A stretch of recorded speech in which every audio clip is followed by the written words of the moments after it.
What's up, and welcome to another episode, Master Moats Film Session. And we got to chop up some tape, man. A couple of plays on offense, defense, from the guys taking care of business on that beautiful Sunday, week 1 victory versus the New York Jets. So you know the drill. Hit the like button. Don't forget to subscribe.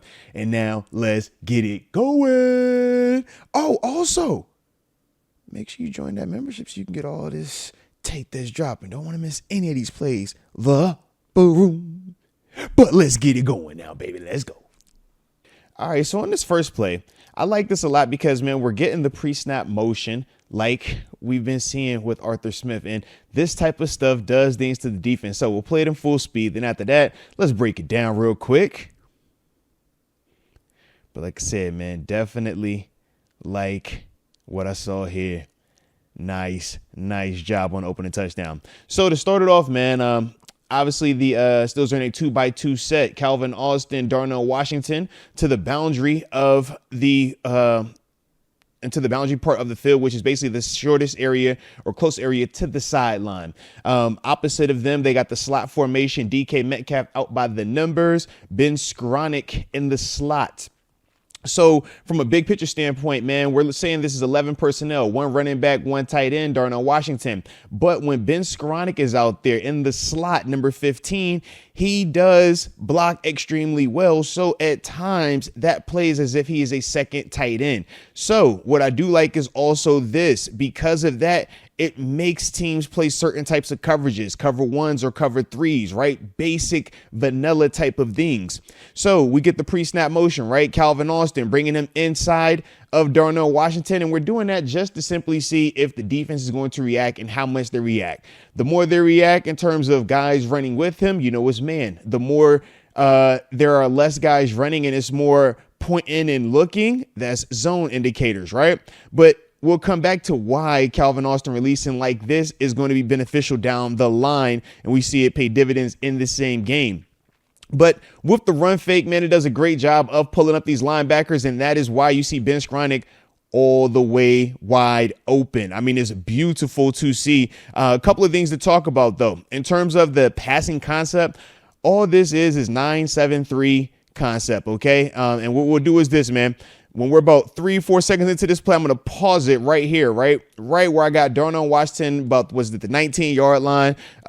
You got Ben Skronik, hasn't caught the ball yet, but he's probably, guess, is the 13-yard line-ish. And then Calvin Austin, number 19, all the way down to the 5-yard line with the guy running with him. So 9-7-3 is 9, meaning a vertical route. That's number 19. He has the 9 portion of this. The 7, short to intermediate, right? That's Ben Skronik. You notice he is about 7 yards shallow of Calvin Austin, about 7 yards deeper than Darnell Washington. And then the 3, which is the short to flat or safety valve of the 9-7-3 concept, is Darnell Washington, obviously right at the 19-yard line, giving you the 3-level progression. And that's why Aaron Rodgers has multiple options. And he just picks the one that makes the most sense, which in this case is Ben Skronik, due to the Jets linebackers coming upfield hard due to the run fake.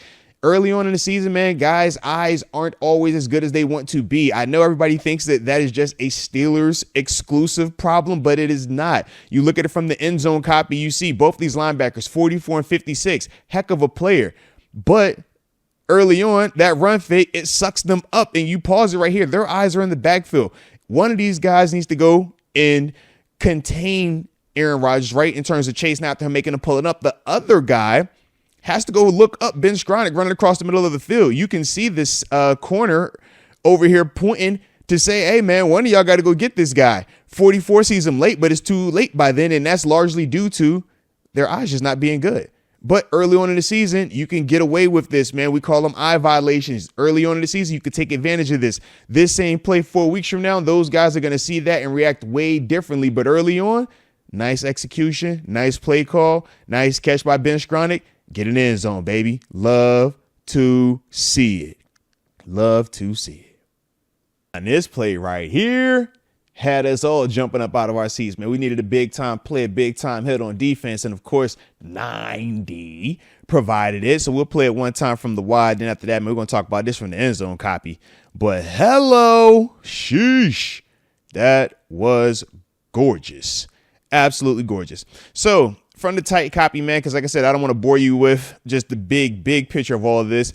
Tight copy, man, you can see for the Jets, man, they have 12 personnel, 1 running back, 20, 2 tight ends, or 1 tight end. I thought 83 was a tight end, but this is technically 11. 85 is the only tight end. 83 is a wide receiver.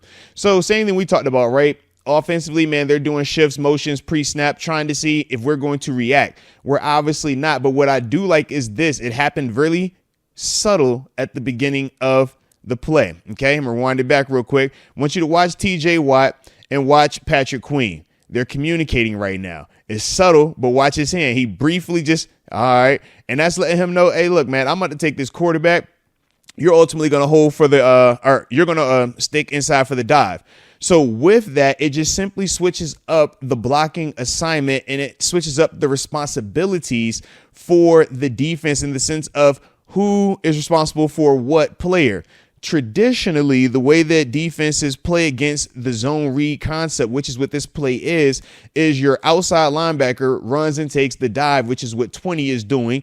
And 6, the off-ball linebacker holds for the quarterback, 7.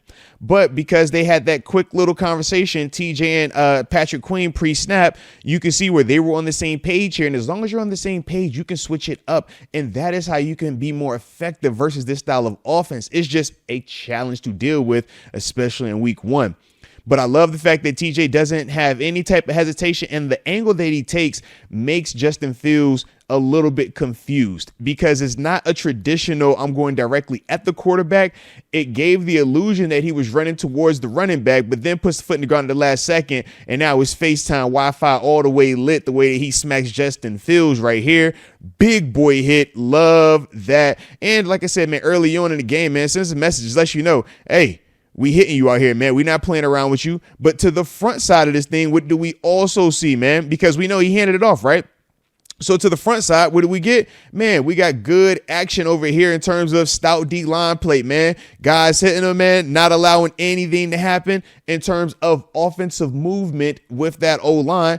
And now we got something beautiful over here, man. You get a big hit on the quarterback, right? So that discourages teams from wanting to run this, or even Justin Fields from wanting to run this. But then also front side, you look at Cam, you look at Highsmith. This is what you want to see, man. Dudes putting hats on hands, low pad level, low man wins, separation, getting off blocks, and there's a whole bunch of butt kicking up front right here, man. Heck, you even got, I know Deshaun Elliott gets bent up in there, but even him kicking booty to ultimately get in this thing, man, and put Garrett Wilson in that pile also. Like I said, this is good team defense, man, but I loved the big hit by TJ Watt. Like I said, man, this is what we needed, man. Like I said, it just gets the blood flowing, gets everybody rocked up the way that we need to be. And then from there, man, everybody else do what y'all do, man. 11 hands to the ball. Defense.